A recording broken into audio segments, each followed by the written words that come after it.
All right guys, today we're gonna be doing a Bolognese sauce from scratch. So what you do is you take a medium onion, 1 carrot, and you take 1 stalk of celery, chop it up into a food processor, and throw it in the pan. Cook that up for 5 minutes until it gets fragrant. Guys, once you've gotten that thrown in there, and don't forget to put a little bit of oil in there, you're gonna put a little bit more of a dab of oil in there, like that. You're gonna then chop up and mince up some garlic. You're gonna drop that in there like that. And that garlic is gonna sit right there for about 1 minute. You'll start to smell that getting really fragrant. And once that's done, we're gonna mix it up. That's been sitting there for a minute. You mix the garlic in with the carrots, with the celery, with the onion mixture, and you move it around. Okay, once this is done, obviously cooking all on medium to medium high heat, we can push that off to the side. We're gonna throw in our meat here in just a second. Okay, meat is now in the pan, and we are just going to chop this bad boy up like you normally do anytime you're doing a minced meat dish. Meat is now all chopped up, and we're just gonna let this brown here for a little bit, and then once it's cooked some of the way through, we're gonna start incorporating in some of the vegetables. I think you guys get the idea. We're gonna start mixing everything together. What it looks like when it's all mixed up and generally brown. Now, half a cup of white wine. Put that right in there, and we're gonna cook that until it is evaporated. Mix that up. Okay guys, now that the white wine is mostly evaporated, now we're gonna put in a couple of things. 15-ounce can of crushed red peppers, crushed tomatoes, just like that. Okay, once that's in, we're gonna get 2 tablespoons of oregano and 2 teaspoons of oregano and 1 teaspoon of crushed red pepper flakes. Boom, done.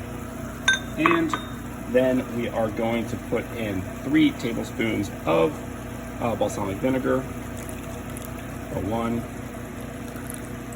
2, 3. And there you go. So once all that is in, we're going to take 2 cups of beef broth, put it in, and then we're going to mix all this stuff together, and then we're going to let it sit. Go. There's a little bit of the mixing action. You got to be careful here because there's so much liquid in this saute pan, but just go for it. Oh man, that is looking super nice. And you want to keep mixing until it gets to be like kind of uniform looking. You can see that all the tomatoes and the meat mixture and the veggies is all looking like one uniform mix. Just like that. Now that it's all mixed, we're gonna keep that on simmer, and we're gonna let that sit there for about an hour. Let's see what happens. So once everything has been condensed down, which takes about an hour on medium low heat, I would say. So it's a little higher than low. It's gonna look a little bit like this. All right, we have a lot of condensed flavors here. Now what we're gonna do is add a little pepper, which I already had done because I can't do it with one hand. And we're gonna add a little bit of salt. So I'm gonna add that real quick right now. A heaping pinch, just like that. And we're gonna add what you might not be expecting, a cup of milk. Yes, a cup of milk. It's gonna make it really rich.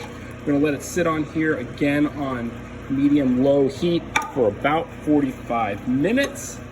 We're gonna mix this in gently, and then we're gonna be done, and we're gonna try it. All right, guys, let's let it sit there for 45 minutes. Well, it cooked off pretty quick on low medium heat. It took about 30 minutes, not the 45, so you do have to watch it.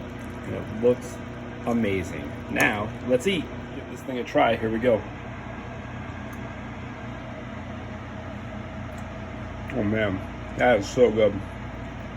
Meat is so tender, so much flavor.